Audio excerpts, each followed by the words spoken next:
ನೋಡಿ third one ಏನ್ ಕೊಟ್ಟಿದ್ದಾರೆ, find two numbers whose sum is 27 and product is 182 ಅಂತ ಕೊಟ್ಟಿದ್ದಾರೆ. ಸೊ ಇಲ್ಲೇನ್ ಕೊಟ್ಟಿದ್ದಾರೆ, ಸಮ್ಮು ಎರಡು ನಂಬರ್ಸ್ ಸಮ್ ಏನಾಗ್ತಾ ಇದೆ ಅಂತ 27 ಅಂತ ಕೊಟ್ಟಿದ್ದಾರೆ. ಇನ್ನು ಪ್ರಾಡಕ್ಟ್ ಅಂದ್ರೆ ಮಲ್ಟಿಪ್ಲೈ, ಟೂ ನಂಬರ್ಸ್ ಪ್ರಾಡಕ್ಟ್ ಏನಿದೆ 182 ಅಂತ ಕೊಟ್ಟಿದ್ದಾರೆ. ಫೈಂಡ್ ಟೂ ನಂಬರ್ಸ್ ಅಂತ ಕೊಟ್ಟಿದ್ದಾರೆ. ಸೊ ನಾವೇನ್ ಮಾಡ್ಬೇಕು, ಲೆಟ್ ಮಾಡ್ಕೋಬೇಕು.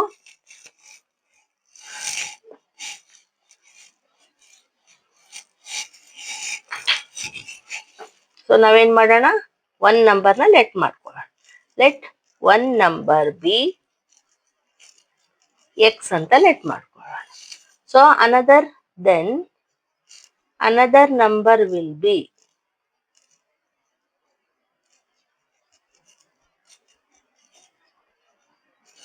ಅನದರ್ ನಂಬರ್ ಏನಿರುತ್ತೆ, ಒಂದ್ ನಂಬರ್ ಎಕ್ಸ್ ಇದ್ರೆ ಇನ್ನೊಂದ್ ನಂಬರ್ ಏನಿರುತ್ತೆ 27 ಮೈನಸ್ ಎಕ್ಸ್ ಇರುತ್ತಲ್ವಾ. ಎಷ್ಟೇ ಇರ್ಬೋದು, ಅದು 10 ಇದ್ರೆ 27 ಮೈನಸ್ 10 ಇರುತ್ತೆ ಅಲ್ವಾ. ನಮ್ಗೆ ಗೊತ್ತಿಲ್ಲ ಎಷ್ಟಿದೆ ಅಂತ, ನಾವ್ ಎಕ್ಸ್ ಅಂತ ಲೆಟ್ ಮಾಡ್ಕೊಂಡಿದೀವಿ. ಟೋಟಲ್ ಕೊಟ್ಬಿಟ್ಟಿದಾರಲ್ವಾ, ಸೊ ನಾವು ಈ ರೀತಿ ಬರ್ಕೋಬಹುದು 27 ಮೈನಸ್ ಎಕ್ಸ್ ಅಂತ. ಈಗ ಅವ್ರೇನ್ ಕೊಟ್ಟಿದ್ದಾರೆ, ಇನ್ನೊಂದು ಟೂ ನಂಬರ್ಸ್ ಪ್ರಾಡಕ್ಟ್ ಕೂಡ ಕೊಟ್ಟಿದ್ದಾರೆ. ಸೊ ಪ್ರಾಡಕ್ಟ್ ಆದ್ರೆ ಏನ್ ಮಾಡ್ಕೋಬೇಕು, ನಾವು ಮಲ್ಟಿಪ್ಲೈ ಮಾಡ್ಬೇಕು. ಒನ್ ನಂಬರ್ ಎಕ್ಸ್ ಇದೆ, ಇನ್ನೊಂದು ನಂಬರ್ 27 ಮೈನಸ್ ಎಕ್ಸ್ ಇದೆ. ಸೊ ಪ್ರಾಡಕ್ಟ್ ಏನ್ ಕೊಟ್ಟಿದ್ದಾರೆ, 182 ಅಂತ ಕೊಟ್ಟಿದ್ದಾರೆ. ಈಗ ಮಲ್ಟಿಪ್ಲೈ ಮಾಡೋಣ. 27 ಇಂಟು ಎಕ್ಸ್ 27 ಎಕ್ಸ್ ಆಯ್ತು, minus x into x square ಆಯ್ತು, ಇಸ್ ಈಕ್ವಲ್ಸ್ ಟು 182. ಈಗ ಈ ಎಕ್ಸ್ ಸ್ಕ್ವೇರ್ ಫಸ್ಟ್ ಬರೀತೀನಿ, ಸ್ಟ್ಯಾಂಡರ್ಡ್ ಫಾರ್ಮ್ ಅಲ್ಲಿ ಬರ್ಕೊಳ್ಳೋಣ. Minus x square plus 27x is equals to 182. ಈಗ ಇವೆರಡನ್ನ ಈಕ್ವಲ್ಸ್ ಟು ಈ ಕಡೆ ಕಳಿಸ್ಬಿಟ್ರೆ ನೀವು ಪ್ಲಸ್ ಬರುತ್ತಲ್ಲ ಎಕ್ಸ್ ಸ್ಕ್ವೇರ್ಗೆ. ಸೊ ನೋಡಿ 182 ಮೈನಸ್ 27x, ಇದನ್ನ ಆ ಕಡೆ ಕಳ್ಸಿದ್ರೆ ಮೈನಸ್ ಆಗುತ್ತೆ, ಇದನ್ನ ಈಕ್ವಲ್ಸ್ ಟು ಈ ಕಡೆ ಕಳ್ಸಿದ್ರೆ ಪ್ಲಸ್ ಆಯ್ತು ಅಲ್ವಾ, ಇಸ್ ಈಕ್ವಲ್ಸ್ ಟು 0. ಆರ್ ನಾವು ಈ ರೀತಿ ಬರ್ಕೊಳ್ಳೋದು ಬೇಡ ಅಂದ್ರೆ ಈ ರೀತಿ ಕೂಡ ಬರ್ಕೋಬಹುದು. X square minus 27x plus 182 is equals to 0 ಅಲ್ವಾ. ಈಗ ನೋಡಿ ಕಾನ್ಸ್ಟೆಂಟ್ ಏನಿದೆ 182 ಇದೆ, ಈಕ್ವೇಶನ್ ಫಾರ್ಮೇಶನ್ ಆಯ್ತಲ್ವಾ. ಈಗ ನಾವು ಎಕ್ಸ್ ವ್ಯಾಲ್ಯೂ ಫೈಂಡ್ ಔಟ್ ಮಾಡೋಣ. ನೋಡಿ ಏನಿದೆ ಕಾನ್ಸ್ಟೆಂಟ್ 182 ಇದೆ.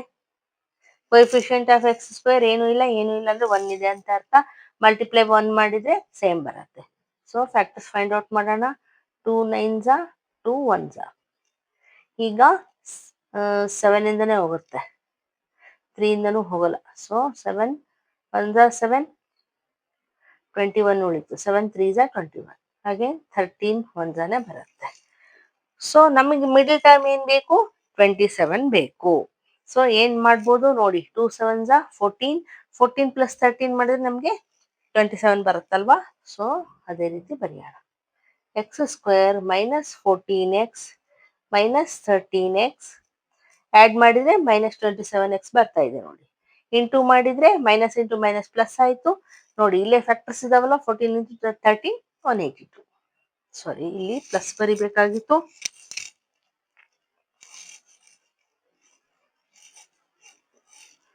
Plus 182 is equals to 0.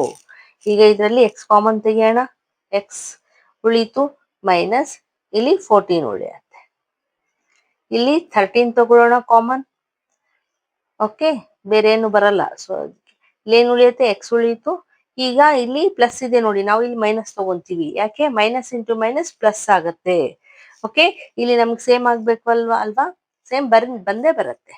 Okay, ಇಲ್ಲಿ ಏನ್ ಬರುತ್ತೆ ಮೇಡಮ್, 13 ಇಲ್ಲಿ ತಗೊಂಡ್ವಿ ಅಂದ್ರೆ 14 ಬರುತ್ತೆ. ಯಾಕೆ, ಇಲ್ಲಿ 13 ಇಂಟು 14 ಇಲ್ಲಾಗಿದೆ ಅಲ್ವಾ.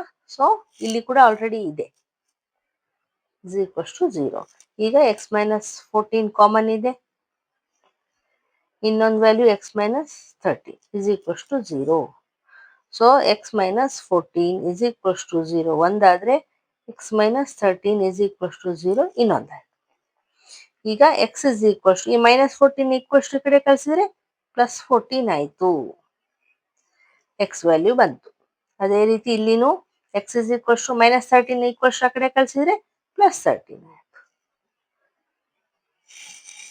ನೋಡಿ ಎಕ್ಸ್ ಇಸ್ ಈಕ್ವಲ್ಸ್ ಟು 13 ಬಂತು.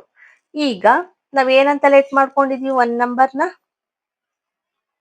ಎಕ್ಸ್ ಅಂತ ಲೆಟ್ ಮಾಡ್ಕೊಂಡಿದ್ವಲ್ವಾ. So x is equals to 14 ಇದೆ. ಸೊ ಅನದರ್ ನಂಬರ್ ಏನಂತ ಲೆಟ್ ಮಾಡ್ಕೊಂಡಿದ್ವಿ, 27 ಮೈನಸ್ ಎಕ್ಸ್ ಆಗಿತ್ತು.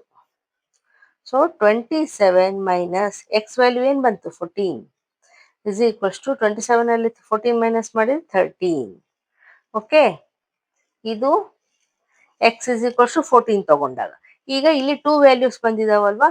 ಸೊ ಇನ್ನೊಂದು ವ್ಯಾಲ್ಯೂ ಕೂಡ ನಾವು ಮಾಡ್ಬೇಕು ಅಂತಂದ್ರೆ one number is equals to x is equals 13 ಅಂತ ಇಟ್ಕೊಳ್ಳಿ. ಸೊ ಅನದರ್ ನಂಬರ್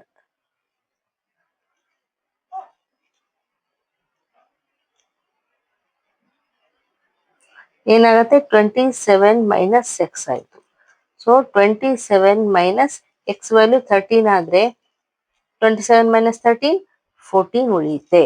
ಅಂದ್ರೆ ಏನ್ ಅರ್ಥ ಆಗ್ತಾ ಇದೆ ಇಲ್ಲಿ, ಒಂದ್ ನಂಬರ್ 14 ಇದ್ರೆ ಇನ್ನೊಂದು ನಂಬರ್ 13 ಇದೆ. ಇಲ್ಲಿನೂ ಅದೇ ರೀತಿ ಬಂತು, ಒಂದ್ ನಂಬರ್ 13 ಇದ್ರೆ ಇನ್ನೊಂದು ನಂಬರ್ 14 ಬಂತು. ಅಂಡರ್ಸ್ಟ್ಯಾಂಡ್ ಆಯ್ತಾ? This is the answer. ಈಗ ನೆಕ್ಸ್ಟ್ ಒನ್,